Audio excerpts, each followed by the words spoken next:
Chapitre 10. L'esclavage. Comme il entrait dans la bourgade égyptienne, il se vit entouré par le peuple. Chacun criait « Voilà celui qui a enlevé la belle Missouf et qui vient d'assassiner Clétophis. » « Monsieur, dit-il, Dieu me préserve d'enlever jamais votre belle Missouf. Elle est trop capricieuse. Et à l'égard de Clétophis, je n'ai point assassiné. Je me suis défendu seulement contre lui.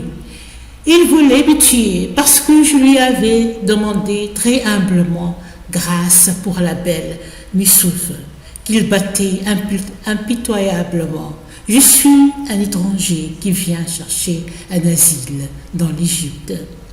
Il n'y a pas d'apparence convenant de demander votre protection. J'ai commencé par enlever une femme et par assassiner un homme. L'Égyptien était alors juste et humain. Le peuple conduisit Zadig à la maison du ville. On commença par le faire penser de sa blessure. Et ensuite, on l'interrogea, lui et son domestique, séparément, pour savoir la vérité. On reconnut que Zadig n'était point un assassin, mais il était coupable du sang d'un homme. La loi le condamnait à être esclave. On vendit au profit de la bourgade ces 2 chameaux. On distribua aux habitants tout l'or qu'il avait apporté. Sa personne fut exposée en vente dans la place publique, ainsi que celle de son compagnon de voyage, un marchand arabe nommé Sidok. Y mit l'enchère, mais le valet, plus propre à la fatigue, fut vendu bien plus chèrement que le maître. On ne faisait pas de comparaison entre ces 2 hommes. Zadig fut donc esclave, subordonné à son valet. On les attacha ensemble avec une chaîne qu'on leur passa aux pieds. Et en cet état, ils suivirent le marchand arabe. Ils suivirent le marchand arabe dans sa maison. Zadig, en chemin, consolait son domestique et l'exhortait à la patience. Mais selon sa coutume, il faisait des réflexions sur la vie humaine. Je vois, lui disait-il, que les malheurs de ma destinée se répandent sur la tienne. Tout m'a tourné jusqu'ici d'une façon bien étrange. J'ai été condamné à l'amende pour avoir vu passer une chienne. J'ai pensé être empalé pour un griffon. J'ai été envoyé au supplice parce que j'avais fait des vers à la louange du roi. J'ai été sur le point d'être étranglé parce que la reine avait des turban. La reine avait des rubans jaunes et me voici esclave avec toi parce que qu'un brutal a battu sa maîtresse. Allons, ne perdons pas courage, tout ceci finira peut-être. Il faut bien que les marchands arabes aient des esclaves. Et pourquoi ne les serais-je pas comme un autre, puisque je suis homme comme un autre? Ce marchand ne sera pas impitoyable. Il faut qu'il traite bien ses esclaves s'il en veut tirer des services. Il parlait ainsi, et dans le fond de son cœur, il était occupé du sort de la reine de Babylone. Sidok, le marchand, partit 2 jours après pour l'Arabie, déserte avec ses esclaves et ses chameaux. Sa tribu habitait avec le désert d'Oreb. Le chemin fut filant et pénible. Sidok, dans la route, faisait bien plus de cas du valet que du maître, parce que le premier chargeait bien mieux les chameaux. Et toutes les petites distinctions furent pour lui. Un chameau mourut à 2 journées d'Oreb. On répartit sa charge sur le dos de chacun des serviteurs.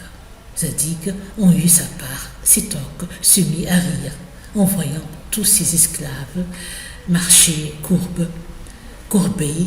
Zadig prit la liberté de lui en expliquer la raison. Il lui apprit les lois de l'équilibre. Le marchand, étonné, commença à le regarder d'un autre œil. Zadig, voyant qu'il avait exalté sa curiosité, la redoubla en lui au point étrangère à son commerce. Les pesanteurs spécifiques des métaux et des denrées sous un volume égal, les propriétés de plusieurs animaux utiles, le moyen de rendre tels ceux qui ne l'étaient pas infinis. Enfin, il lui parut un sage. Sétoc lui donna la préférence sur son camarade, qu'il avait tant estimé. Il le traita bien. Il n'eut pas sujet de s'en repentir. Arrivé dans sa tribu, Sétoc commença par redemander 500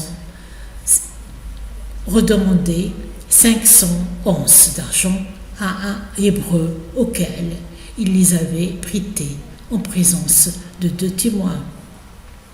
Mais ces 2 témoins étaient morts et l'Hébreu ne pouvait être convaincu, s'approprierait l'argent du marchand en remerciant Dieu de ce qu'il lui avait donné le moyen de tromper un arabe. Sétoc confia sa peine à Zadig, qui était devenu son conseil. En quel endroit, demanda Zadig, prêtâtes-vous vos 500 onces à cet infidèle? Sur une large pierre, répondit le marchand, qui est auprès du mont Horeb. Quel est le caractère de votre débiteur? Dit Zadig. Celui d'un fripon, reprit Sétoc. Mais je vous demande si c'est un homme vif ou phlegmatique, avisé ou imprudent. C'est de tous les mauvais pilleurs, dit Sétoc, le plus vif que je connaisse. Eh bien, insista Zadig, permettez que je plaide votre cause devant le juge. En effet, il cita l'Hébreu au tribunal et il parla ainsi au juge. Oreiller du trône d'équité, je viens redemander à cet homme, au nom de mon maître, 500 onces d'argent qu'il ne veut pas rendre. Avez-vous, dites-moi, dit le juge. Non, ils sont morts, mais il reste une large pierre sur laquelle l'argent fut compté. Et s'il plaît à votre grandeur d'ordonner qu'on aille chercher la pierre, j'espère qu'elle portera témoignage.